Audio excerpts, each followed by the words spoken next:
On December 31st, 1862, at around 6 a.m., Confederate General Hardee smashed into the Union right wing, taking their camp by surprise and forcing the Union to retreat within minutes. Then, far south of the battlefield, Confederate General Cheatham attacked Union Brigadier General Sheridan on the Cotton Trail Road. After getting overrun by Cheatham, Sheridan ordered a retreat to the forest behind him. They took cover behind the Lifestones rocks and fired at the Confederates. This would be known as the Slaughter Pen. Union took heavy casualties because they could not see the Confederates very well, but the Confederates could see them. Far north of the battlefield, the Confederates attacked the Union at the Cotton Field.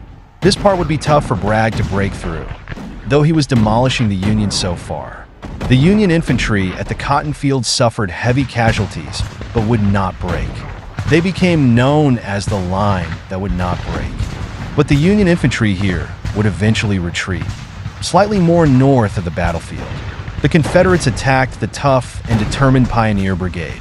The Confederates eventually broke through, but the determination of the Union Pioneer Brigade still is heroic to this day. Near the center of the battlefield, Union Brigadier General Hazen found that his brigade was in an open field, half an acre long, where Confederate infantry opened fire on his brigade. Hazen decided that he would not retreat, as the Union Army had been all day, and that he would make a stand. The Confederates let out the rebel yell and charged forth at Hazen's brigade.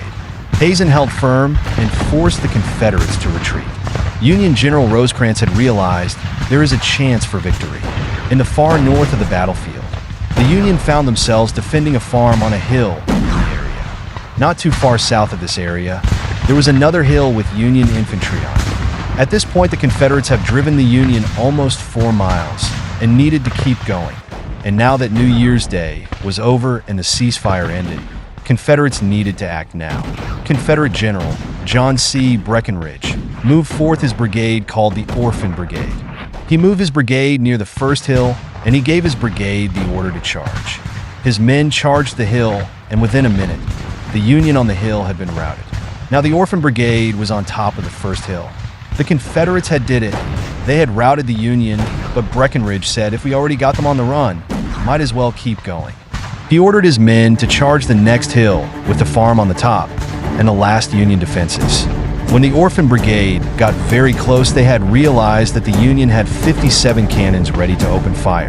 The cannons opened up fire and destroyed the Orphan Brigade's charge, killing and wounding 1,800 Confederate soldiers of the Orphan Brigade.